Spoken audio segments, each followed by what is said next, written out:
Listo. Bendecimos al Eterno por esta clase en busca del tesoro. A fin de ponerlo en contexto, a fin de enfocarnos un poco, voy a recordarles de dónde hemos partido. Partimos del hecho de que, y así se introduce esta obra, dos hermanos y su padre. Los dos hermanos se peleaban siempre porque cada uno de ellos, pues, creía que era el más importante y el que más merecía la herencia de su padre y los privilegios de su padre. Hasta que un día el padre los sorprendió. Y esto es remachando la clase, volviendo para que ustedes se enfoquen. Hasta que el padre entonces un día los sorprendió y les dijo: ustedes deben saber que he vendido todas mis propiedades, todo lo que tengo, o sea, la herencia de ustedes, porque ellos siempre disputaban y querían esa herencia. Bendiciones, hija Leslie. Se ve acostada. Y el padre les sorprende ese día y les dice: he vendido todos los campos, todas las propiedades que tengo, todas mis riquezas, y he tomado una decisión, y es que, miren, y saca un papel y era un mapa. Entonces rasgó el mapa por la mitad y le dijo al mayor: toma esta parte para ti, y toma al menor esta parte para ti. Y les dice: yo voy a un viaje largo y ustedes encuentren el tesoro porque yo lo guardé, está escondido, está en un lugar, y ustedes búsquenlo. Ahí está su herencia. Y la verdad que cualquiera dice: pero ¿cómo es posible? Pero rompiste el mapa, entonces me diste a mí una parte y a mi hermano otra parte. Pero sucede que ellos siempre se peleaban, ellos no se trataban entre sí y ellos se disputaban también los privilegios de su padre. Entonces él se fue y los hermanos, como se trataban tan mal, como no tenían compañerismo, como ellos no se trataban entre sí, ¿qué hicieron? Bueno, cada uno dijo: bueno, seguro que mi padre me dio la parte más importante a mí porque yo soy el favorito. Y el otro por igual dice: bueno, él me va a dar a mí el privilegio, yo soy el mayor y el más inteligente. Y ninguno hizo nada por resolver el enigma de darse cuenta y analizar ambos y por qué papá rompió el mapa y nos da un pedazo a cada uno. ¿Cómo vamos nosotros a encontrar dónde está el tesoro si papá rompió el mapa y lo ha dividido entre los dos? Nadie pensó eso. Sencillamente hizo uso de su razonamiento, su supuesta inteligencia. Y el menor fue más lejos. El menor dijo: nah, bueno, yo sé que mi padre me ama mucho y me prefiere a mí, así que yo creo que yo tengo la capacidad de yo completar este mapa, y completó supuestamente el mapa, y ambos se dividieron, ninguno se puso de acuerdo, ninguno tuvo la iniciativa de decir: bueno, un momento, vamos a compaginar esto y juntos vamos a buscar ese tesoro, nuestra herencia. No hicieron eso. Por el contrario, en su orgullo, cada quien se fue por su lado. Y se pasaron la vida, ambos, diciéndole a todo mundo que el padre se había ido, había vendido todos los tesoros, estaba en un lugar, que ellos eran billonarios, pero habían pasado la vida hasta que envejecieron diciendo que eran millonarios viviendo en la miseria. Escuchen bien, recuerden el inicio de esta jornada que tenemos en busca del tesoro. Entonces, ¿qué sucede con ellos? En un momento dado, y recuerden cuando le estoy narrando esto, la parábola del hijo pródigo. Recuerden que el hijo menor pidió la herencia. Y recuerden que se fue a un lugar apartado y que el mayor se quedó en la casa. Y recuerden que cuando el menor volvió en sí, porque estaba en una condición paupérrima buscando trabajo y no encontraba, y le dieron un trabajo de apacentar cerdos. Eso es lo más terrible. En Israel eso era prohibido y denigrante, que un judío trabajara ni criara cerdo, porque ustedes saben que no se come cerdo. Entonces recuerden también que cuando el menor volvió a la casa, que el padre lo recibió con gozo, recuerden que el hijo mayor se incomodó, se enojó y estaba peleando y diciéndole y reclamándole al padre, ¿cómo es posible que yo he estado aquí todo el tiempo y tú nunca me has matado un becerro gordo, y este fue y desperdició lo suyo por allá con las prostitutas y los amigos, y ahora tú le haces una fiesta a él y a mí nunca me ha hecho una fiesta? Ahora yo sé que ustedes están entendiendo más aún el significado de esa parábola del hijo pródigo, y yo también. ¿Por qué? Porque ahí está reflejado, ahí está la historia del mapa del tesoro. Pero ¿a quiénes se está representando el hijo mayor y el hijo menor? El hijo mayor es Judá y el hijo menor es Efraín. Efraín se fue lejos. Efraín se esparció por las naciones, malgastó todo lo que conocía en la Torá. Y hasta el día de hoy, Efraín y Judá no se tratan entre sí. Después es que surge la venida del Mashiach, viene el cristianismo, y con el cristianismo ahora Efraín vuelve a casa. Entiéndase esto. Cuando digo con el cristianismo, es porque así se llama, así se conoció lo que es la Kehilá de Mashiach.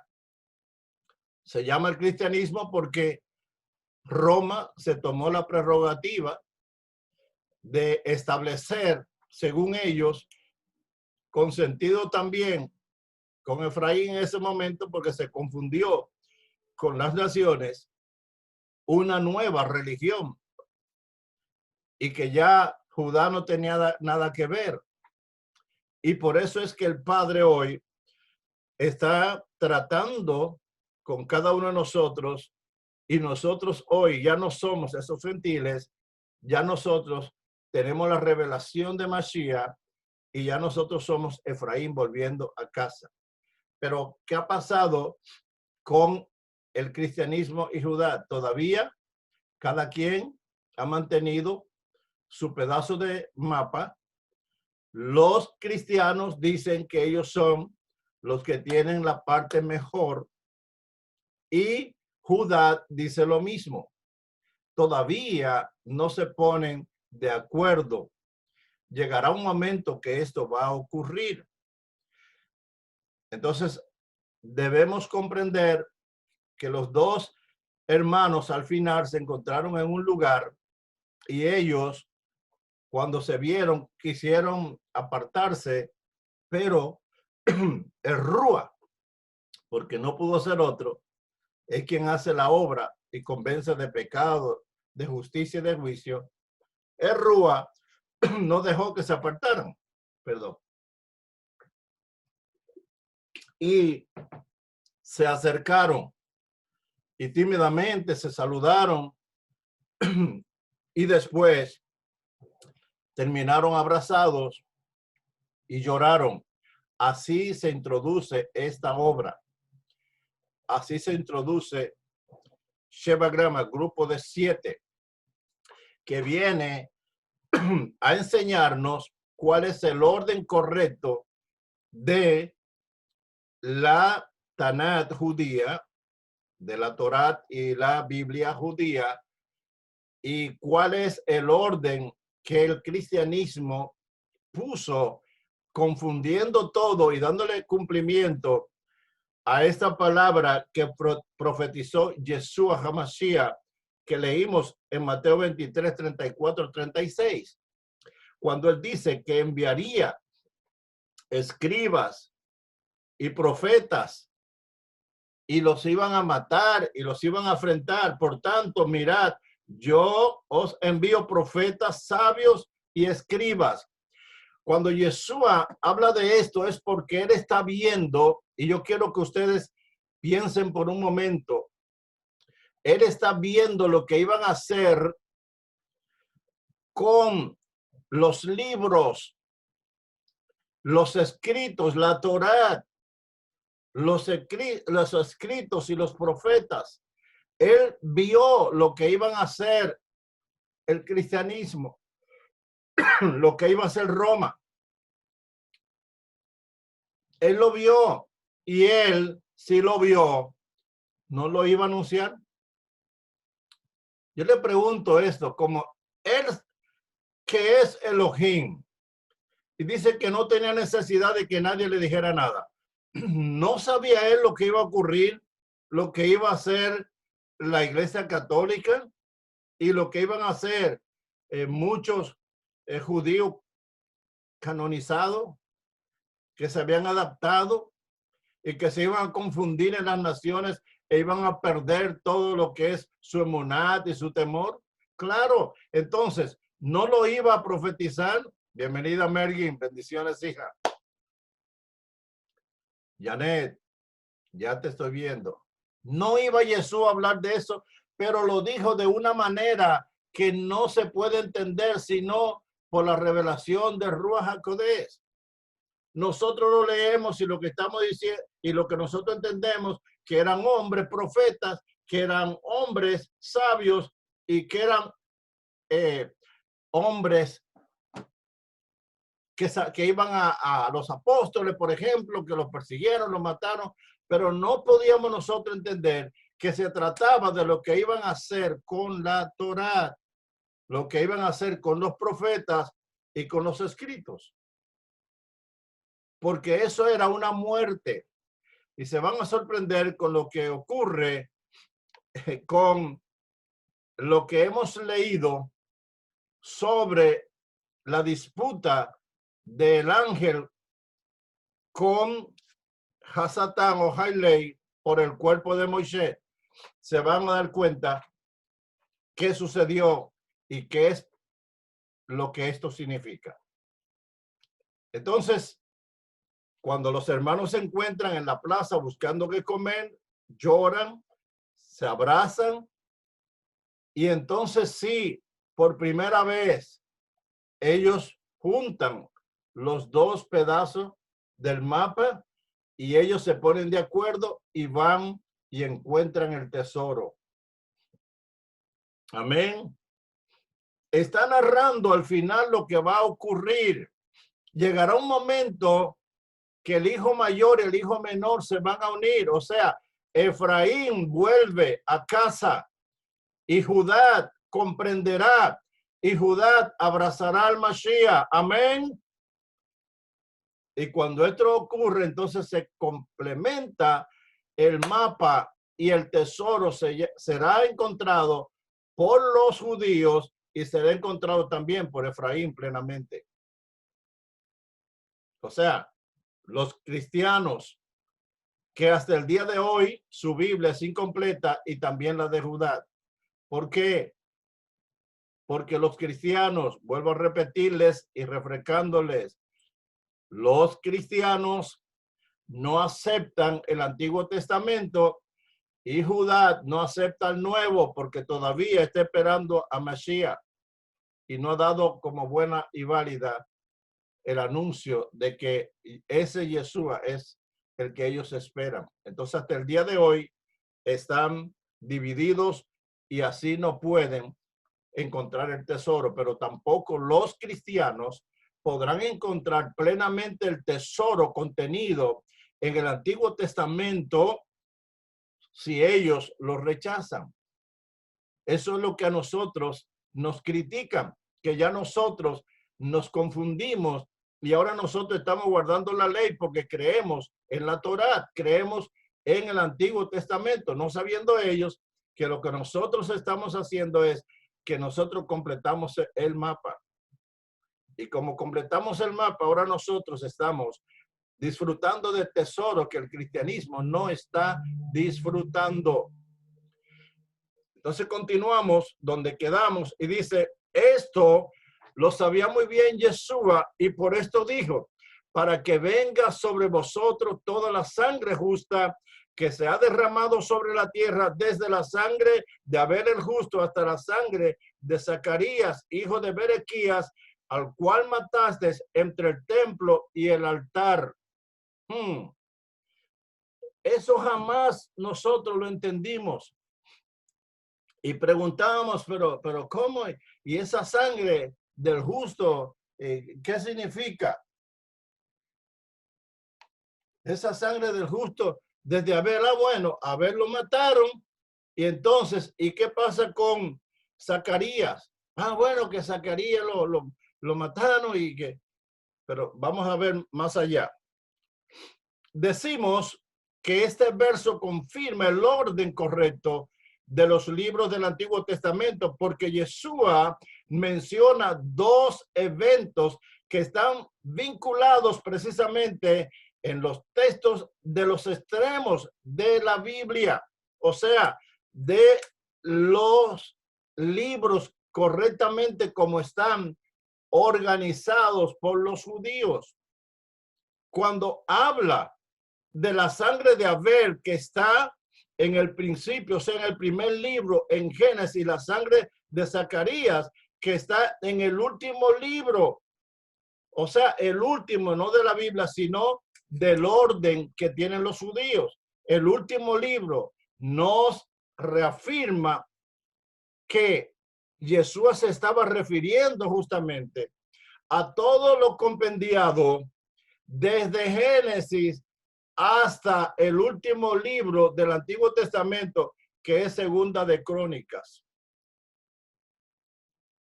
Pero usted dice, no, pero el último libro del Antiguo Testamento es Malaquías. Ese fue el tratueque que hizo el cristianismo.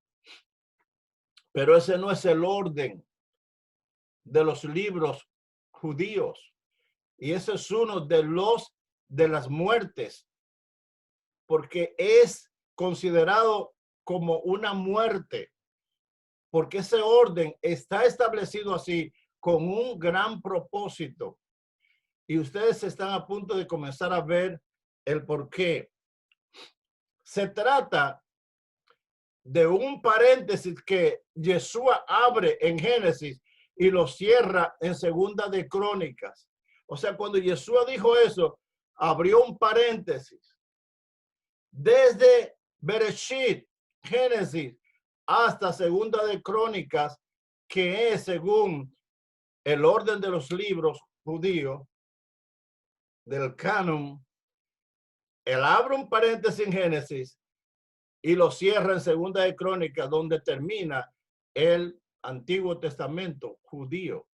Entonces, cuando él habla de esa sangre derramada desde Bereshit hasta Segunda de Crónica, está diciendo todo lo que ha ocurrido en ese tiempo va a ser demandado. Llegará un momento que él va a demandar esto de los que hicieron ese sacrilegio, esa muerte. Justamente los dos libros extremos que contienen todo el Antiguo Testamento en el orden judío original es correcto. Eso es lo que Yeshua está diciendo, porque él no validó el orden que tiene la Biblia de nosotros ahora, que termina en Malaquías. El Antiguo Testamento de la Biblia cristiana termina en Malaquías. Yeshua no validó eso. Si él validó el orden en que los judíos lo tenían, porque él usó el canon judío. Él enseñaba en Shabbat y él citaba incluso los profetas, los salmos y los escritos, la Torá, los escritos y los salmos. Amén. Y si él lo citaba, eso significa que él validó el orden en que estaban cotejados los libros, y los libros están cotejados así con un propósito. Todo lo que el Padre hace tiene un propósito. ¿Ustedes recuerdan lo que les pusimos a hacer con las manos? Pónganla frente a frente, las manos, porque en el orden de los libros judíos hay un orden y hay un efecto de espejo. Diga conmigo, efecto de espejo. ¿Qué es un efecto de espejo? Que lo que está aquí se refleja aquí. Entonces, mire, usted pone la mano una frente a la otra y ¿qué? Estos dos dedos concuerdan. Estos dos también. Estos dos también. Estos dos también. Y estos dos también. Todos concuerdan. Si usted modifica eso y usted pone la mano así, cambia todo el orden. Entonces eso fue lo que hicieron con ese orden que ustedes van a ver un poco más adelante. El crimen cometido a Abel se encuentra en Génesis y el crimen cometido a Zacarías se encuentra en Segunda de Crónicas, y ambos son los libros extremos del canon judío. Se trata del primero y del último libro del Antiguo Testamento judío. Estos dos crímenes anunciaban el gran crimen a los libros judíos, y van a ver esta imagen que les mostraré a continuación.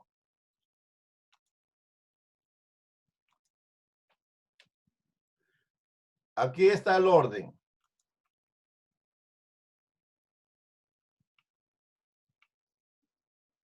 ¿Pueden verlo? Miren el orden. Aquí está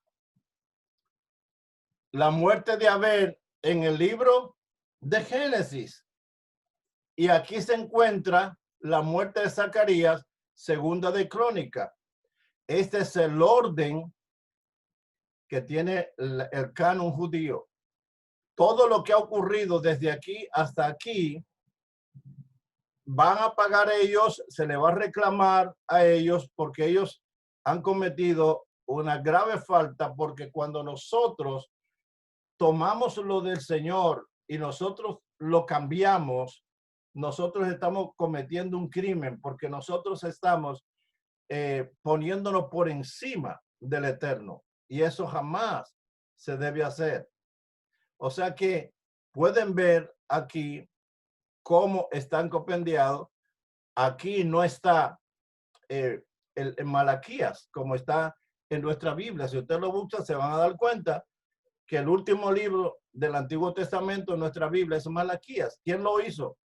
No. Y si usted busca la Biblia judía, el libro que está no es Malaquías, sino Segunda de Crónicas. Por eso la muerte de Zacarías está anunciada en ese libro, y el de Abel está anunciado aquí en Génesis. Lo que Yeshua cita es ese orden de los libros, o sea, del canon judío. Y todo lo compendiado, lo que ha ocurrido, se le va a reclamar a ellos, porque ellos se tomaron esa prerrogativa de violentar ese orden.